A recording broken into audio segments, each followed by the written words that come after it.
हाँ, प्रयास में अभी तक तो जितने भी इंफॉर्मेशन आ रही है इसरो की तरफ से वो सक्सेसफुल है।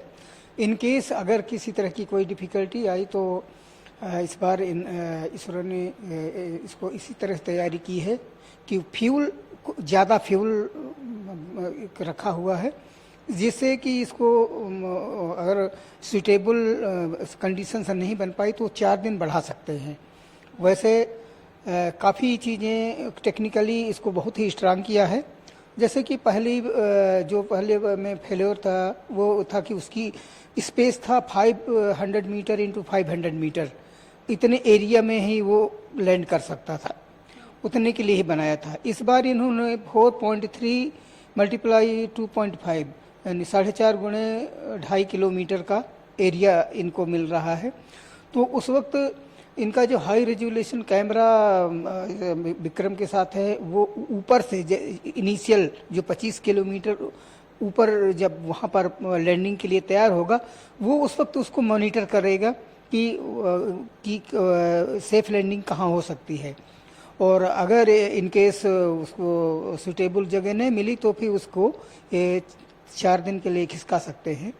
और फिर भी ज़्यादा उम्मीद है कि उसको सर्च करके वो सही टाइम पर ही हो। और इसके अलावा इनकी टेक्निकल दूसरी चीज़ ये है कि इसकी जो लेग्स हैं वो बहुत स्ट्रांग है।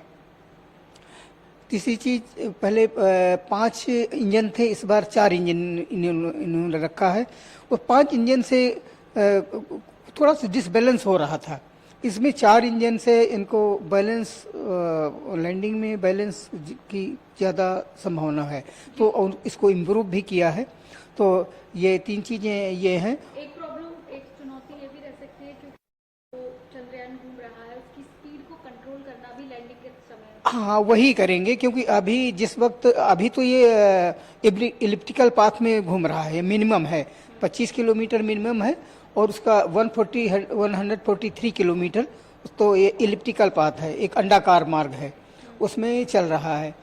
तो जब 25 किलोमीटर का जो लास्ट मोमेंट में आकर के उस वक्त इसकी लैंडिंग के लिए इसको पहले, अभी तो ये हॉरिजॉन्टल में है, हॉरिजॉन्टल क्योंकि परिक्रमा कर रहा है, उस वक्त इसको वर्टिकल करेंगे, तो एक खास एंगल से धीरे धीरे वर्टिकल करके तब फिर लैंड होगा, और उसकी शुरुआत की स्पीड होगी इसे कि 1683 किलोमीटर पर सेकंड लैंडिंग की स्पीड।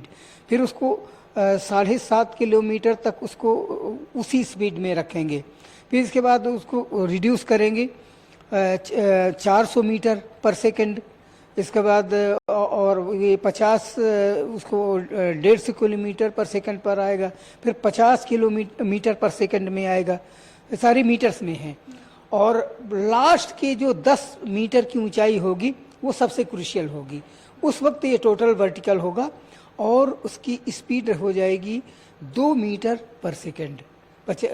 तो इस तरह से धीरे धीरे वो कम होते होते जिससे सॉफ्ट लैंडिंग में आसानी हो और नीचे इम्पैक्ट उसका आसान, चंद्रमा की धरती पर जब टच करे तो उस वक्त उसका इम्पैक्ट बहुत ज़्यादा ना आए। जी सर, आम लोग जैसे की तस्वीरें हमें नजर आती हैं, धूल मिट्टी या जो भी गड्ढे हैं, लेकिन जब ये लैंड करेगा चंद्रयान तो क्या चंद्रमा पर भी क्या हलचल हो सकती है, क्या स्थिति चंद्रमा की होगी उस वक्त? चंद्रमा पर उसके लिए इन्होंने 3-4 महीनों उन्होंने रखे हैं। एक तो सिज्मोमीटर लगाया है, वो सब विक्रम में है। सिज्मोमीटर जैसे कि हमारे पृथ्वी पर भूकंप होते हैं, तो चंद्रमा में कंपन जो है, जो सिज्मिक एक्टिविटीज हैं, जो पृथ्वी की जैसे पृथ्वी पर भूकंप होता है, ऐसे चंद्रमा में भी उसमें चंद्रमा पर भी कंपन होगा उसकी धरती पर, उसको मेजरमेंट के लिए सिज्मोमीटर सिज्मिक एक्टिविटीज मॉनिटर करेगा। इसके अलावा वैसे वहाँ पर हवा नहीं है, फिर भी कुछ पार्टिकल्स जो कि सूक्ष्म पार्टिकल्स हैं, तो उसका प्लाज्मा की उसकी स्टडी के लिए उन्होंने वो भी व्यवस्था है, और लेज़र लगाया हुआ है। लेजर से और ये एग्जैक्ट पृथ्वी से और चंद्रमा की एग्जैक्ट इस वक्त की दूरी क्या है उस वक्त, उसको नापने के लिए भी इन्होंने इक्विपमेंट लगा रखे हैं। तो इस तरह से काफ़ी चीज़ें पर उन्होंने मॉनिटर किया हुआ है और कर रहे हैं। और फिर ये इन एक्टिविटी के बाद में आगे जो रोवर है वो उसमें भी मैन्यूअर्स लगे हुए हैं। वो आकर के मिनरल्स की खोज करना, पानी की खोज करना, तो और उनकी इंफॉर्मेशन फिर विक्रम को देना, और विक्रम उन इंफॉर्मेशन को अर्थ स्टेशन में, यहाँ इसरो के अर्थ स्टेशन को भेजेगा, डेटा भेजेगा।